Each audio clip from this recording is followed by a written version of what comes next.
This morning, we have a new installment of our series. We call it The State of Spirituality with Lisa Ling, telling the stories of Americans making their unique journeys of faith and spirituality. So Lisa's back with a story about Islam and a part of America where this religion is rapidly growing. So this is where it starts for us. Most days, Rami Nassour heads to the post office to check his mailbox. Wow, that's a lot. Yeah. Inside, a stack of letters from all over the country. There's Texas, Ohio, Florida, Colorado. So US, all of these are from prison. They're all from prison. Nassour is the founding director of the Taiba Foundation, the first organization in the U.S. to offer a distance learning program in Islamic education to prisoners. How big is the need of Muslim prison inmates seeking out Islamic education? Oh, it's huge. When we started about 15 years ago, that was the main need that we heard from Muslim prisoners. And so we developed this organization to fill that gap and that need. That's because Islam is the fastest growing religion in U.S. prisons, and reports estimate tens of thousands of mostly men convert each year. We've served over 13,000 individuals. By our numbers, 90% of them have converted to Islam, most of them in prison. What do you think it is about Islam that really resonates with people who are confined and locked up inside of a facility like a prison? What I think resonates is that there's so much confinement, and then finally finding that Islam is the one that gives them that freedom, because it has a level of submission. So you submit to a certain regiment. There's 5 daily prayers. There's a method. They see that those walls can't confine them anymore.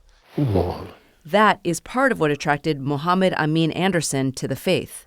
How has Islam changed your life?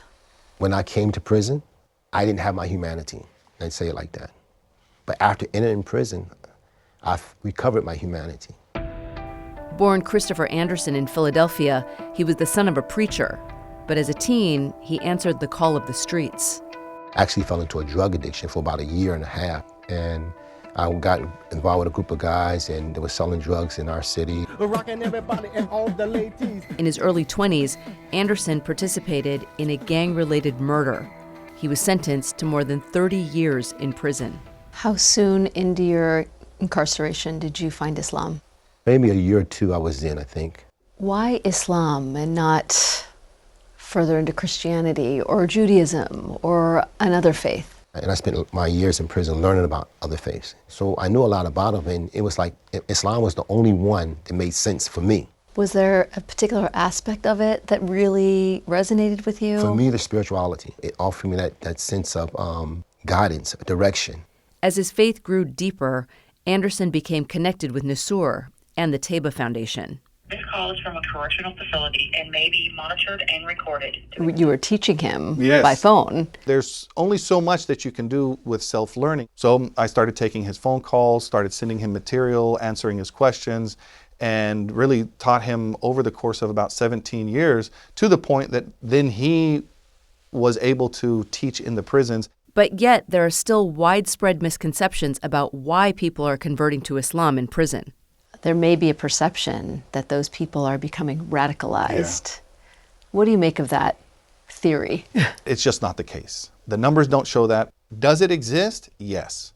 But it's a rare instance. In the same way, are there people who are Christian extremists, who are radicalized in prison, who might go on to do a terrorism act? Yes. According to the National Institute of Corrections, violence due to prison radicalization by Muslims in the U.S. is a rare event, and there's little to no evidence it's happening. In fact, Nassour says many converts are attracted to the faith by observing how Muslim prisoners carry themselves. They'll notice that that person's different. He's not falling into the same ruts of how other people might behave in prison. And so they ask them, and then he'll say, well, it's my Islam, and my Islam teaches me about my character. Anderson was released from prison in July after serving his full sentence. At his parole hearing, he says the chairman called him an exceptional inmate. What role do you think your faith in Islam played in you being portrayed that way? It played every part, every aspect of my life. But now, outside of prison walls, he says his work is just beginning. I see you becoming emotional. Yes. Yes. What is it that's filling you with this emotion? Because to be able to know where I came from, the person I was, the selfish person I was, the lives I ruined, the people I harmed, and now to be able to give a second chance. But I believe God gave me a second chance to come out here to serve humanity, because the person life I took, he doesn't have a second chance. So I think I owe it to him. I owe it to his family. I owe it to his children to do something with my life. What would little Christopher Anderson think about Muhammad Amin? He would think, now you got it.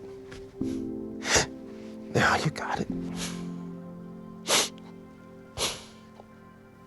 What did you get? What it means to live. What it means to live. Anderson now has a job with the Taiba Foundation and is enjoying a quiet, prayerful life. Nassour told us in his 15 years of doing this, it has been rare for someone to denounce Islam once they leave prison. Evidence that he says shows it's not just a phase behind bars. Back to you in the studio. Wow, very powerful, Lisa, listening to Mr. Anderson. Were you caught off guard by his emotion?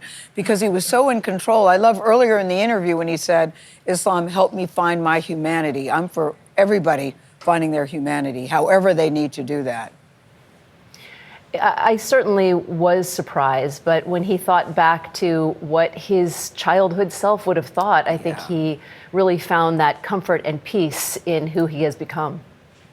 Lisa, I love the follow-up question. What do you mean by it? And he says, I mean what it means to live. It's just, we wouldn't have that if you didn't ask the question, and it was a really strong piece to end on. So thank you very much. Also acknowledging the victim, how he feels about the victim, what he's done and what he's destroyed in the victim's family. Absolutely. Very important Absolutely. to hear that. You went all the places necessary. It was a great piece. Thank you very much. Appreciate it.